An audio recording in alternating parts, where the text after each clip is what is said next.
নমস্কার বন্ধুরা, সুমনা রান্নাঘর অ্যান্ড বাঙালি লাইফস্টাইলে আপনাদের সকলকে স্বাগত জানাই। আজকে নতুন যে ব্লগটা নিয়ে এলাম সেটা আপনার আমার সকলের পছন্দের জিনিস, তালের ফুলুরি। কেন আমাদের বাঙালিদের কাছে এই তালের ফুলুরিটা সেই আমাদের মা ঠাকুমাদের আমল থেকেই কিন্তু একটা আবেগপ্রবণ জিনিস হয়ে এসেছে। তো বাড়িতে তাল প্রথমে আমরা চেঁচে নিয়েছি এবং নারকেলও অলরেডি কুড়ে রেখেছি। কেন তালের ফুলুরির জন্য আমাদের যা যা লাগবে: আটা, কলা, সুজি, নারকেল এবং গুড়। আমি এখানে আখের গুড় ব্যবহার করেছি, আর হল মৌরি। তো পাত্রর মধ্যে আমি কলা, গুড়, আটা, নারকেল এবং তাল সমস্ত কিছু দিয়ে আগে ভালো করে আমাদের মেখে নিতে হবে এবং মাখাটা যেন খুব ভালো মতো করা হয়, যাতে দানা দানা না হয়ে থাকে। কলা টুকরোগুলোকে ভালো করে মাখতে হবে। আর যেহেতু তালের ফুলুরি, তো তালের ফুলুরি কিন্তু আমরা জানি আমাদের বাঙালির প্রিয় ঠাকুর কৃষ্ণের কিন্তু খুব ফেভারিট জিনিস।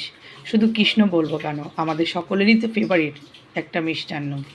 তো ভালো করে মাখা নিয়ে আমরা তারপর কড়াইতে সর্ষে তেল আমাদের গরম করতে হবে, কেন তালের ফুলুরি কিন্তু সর্ষে তেল ছাড়া কিন্তু ভাজা হয় না। তো মাখা হয়ে যাওয়ার পর কড়াইতে সর্ষে তেল গরম করে নেব এবং তেল গরম হয়ে গেলে এবার আমাদের তাল মাখাটাকে ফুলুরির আকারে ছোট ছোট বড়ার মতো কিন্তু আমাদের তেলের মধ্যে দিয়ে ভেজে নিতে হবে।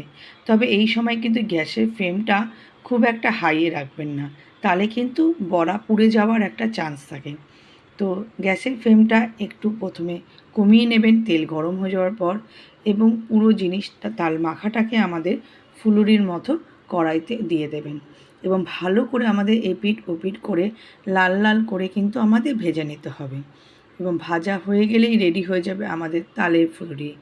আপনারা গোপাল ঠাকুর এবং বাড়ির সকলে মিলে উপভোগ করুন এবং খেয়ে দেখুন তালের ফুলুরি কেমন লাগলো।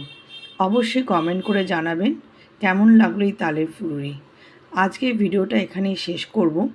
সবাই ভালো থাকবেন, সুস্থ থাকবেন এবং প্রচুর প্রচুর শেয়ার করবেন। আর চ্যানেলটিকে কিন্তু অবশ্যই সাবস্ক্রাইব করে নেবেন। ধন্যবাদ।